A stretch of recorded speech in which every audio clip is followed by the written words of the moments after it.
question after I show you what AVN or osteonecrosis is like. This is what happens. The femoral head in the groin area becomes deformed because there is a damage to the blood supply of the bone.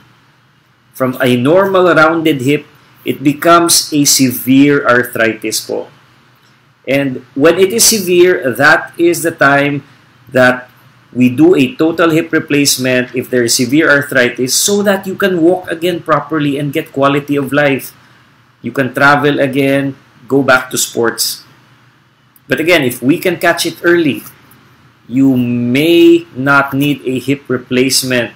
At least right away, it's something that we do. We do a core decompression din. And we've had some success doing this for patients with early AVN. The first question po from the AVN Warriors, Doc Joff, how do we get AVN? Paano po nakukuha namin yung avascular necrosis? Well, to make a long story short, there is damage or loss of blood to the femur head bone. So the femoral head, the rounded part po in your hip, loses its blood supply because of many factors. Some of it, the very common causes are steroids. May nagtitake ng steroids because they think it is a cure-all. Sometimes they take it because a lot of their friends advise it. Hindi nila alam that chronic steroid use causes the death of the head.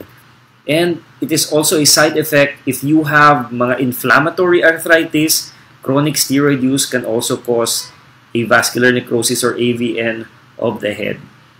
Other causes po are femoral trauma sa head.